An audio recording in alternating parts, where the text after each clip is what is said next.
Now, as a part-time teacher, in my pursuit of a hassle-free musical education for my pupils, I'd rather not fight through long textbooks with an explanation of how to improvise over this chord or that chord, because essentially I'm just giving them the book and reading the words that they can read perfectly. I think that the best way to learn how to improvise and how to play chords is to sit there and experiment, is to sit there with a small amount of information, and then you start to try things out. Now, to that end, I've made this. This is it's 2 bits of card that one revolves with respect to the other. So I've got a yellow bit of card and a green bit of card here. Now, what this allows you to do is to find any chord type in any of the 12 musical keys, and also the scale that goes with it. Now, what I mean by that is if you're a pianist, you hold your chord in the left hand and then you can improvise with the right hand. Guitarists who can read music or know where all their notes are could also use this as well. And some bass players, if you're trying to create a bass line that works under a particular chord. So it really is kind of a universal thing, this. So I'm going to come over to the camera in a minute and I'm going to show you how this thing works. So I'm going to just line up my major chord with C. There we go. Now, I am happy to send this to anyone who wants it for no pounds and no pence, or no dollars or no cents, no euros, no cents. You know what I mean, for 0. However, there is one caveat. Please do share my YouTube channel with all of your friends. There's lots of stuff on there. There's tuition videos, there's lots of music videos, there's lots of gear demos, and some music education as well. So if you like what you see, share and share and share, and I'll send this to you.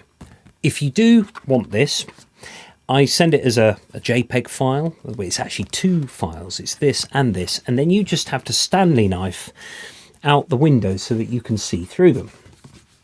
But you can see how to do that because it's just blocks that you cut out. And then find something to fix them together. It could be a drawing pin and a bit of rubber or something. But the point of this is that it can sit on your music stand. I know you can download stuff like this in iOS, but the battery runs out, or it needs this operating system, and then you have to sit there and try and read if it's a phone, it's a little screen like that. Whereas this, as you can see, is a sort of 8-inch round bit of paper. So I'm going to come over and show you how this works. So if we just align this up, I'm just going to refocus the camera. There we go. You can see at the top is written major chord. So at the moment we're looking at C here. So the major chord of C has got a C, an E and a G. You can see that little G at the bottom there. On the right hand side of this particular segment, this sort of area of the round thing here, we've got the scale that goes with that chord. So we've got a C major scale that goes with your C major chord. So if you're holding C, E and G in the left hand, you can use any of those notes that you see there to create a little line with, or create a little solo thing.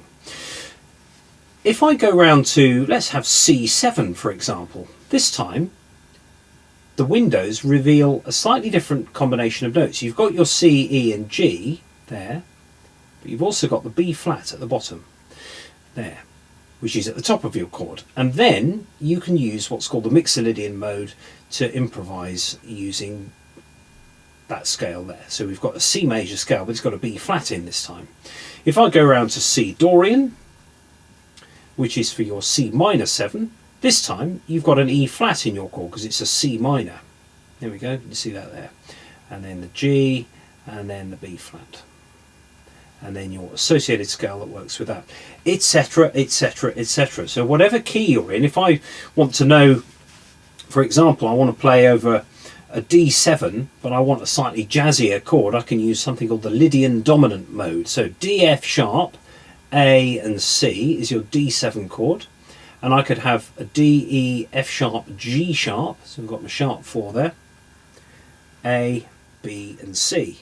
So you can just sit there at the piano just going, oh, I'm going to find that chord, and then just memorize, short-term memory, just think, oh yeah, oh that sounds nice, or that's, yeah, that I like the sound of that. And that's what it's all about. It's about listening to the sound you're making and to get used to how those chords sound so that you know what a dominant seventh sounds like. Now, when you're reading a lot of text or you're trying to work something out, you'll be obviously taking in a lot of text without necessarily using your ears. And as we know, music is all about using your ears. So this is only as good as the musicianship of the person who's using it. So this is basically the information, and then you choose how you're going to use that information. Now, I've made some other study aids, other sort of things, like this chord finder. So you've got your keys written down here, and then if you want your major chord, you can, you look at the window G, B and D. There's your G major, or D major is D, F sharp and A. So I'm trying to make these things that sit atop a music stand without any sort of hassle or nightmare over trying to sort of scroll a wheel on a digital screen or anything like that. This one, and so I've scanned this one as well, although I can't remember where it is. It's essentially a basic version of this, so this will answer most questions. This one is aimed at the sort of more the classical fraternity. I'm a violinist, and I learnt in a classical way in terms of my music theory, like key signatures and all of that. So this allows somebody who's more au fait with key signatures to be able to improvise, over a jazz chord. You know, that's something that lots of the sort of classical fraternity never do. They never learn how to do, because it's a very different ball game, a very different study that they pursue. This one, this is just me just getting a bit silly, and I obviously had masses of time on my hands. So there are 24 different scales here, 24 different chords. It's a bit silly, but it's the sort of thing where it makes music a beautiful thing to look at. Because it is sort of maths in a way, but it's how you use the maths.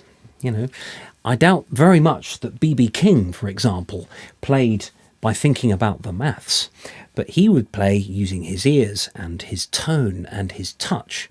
And you can't really learn those things without doing a lot of listening. So this is only good if a lot of listening goes with it.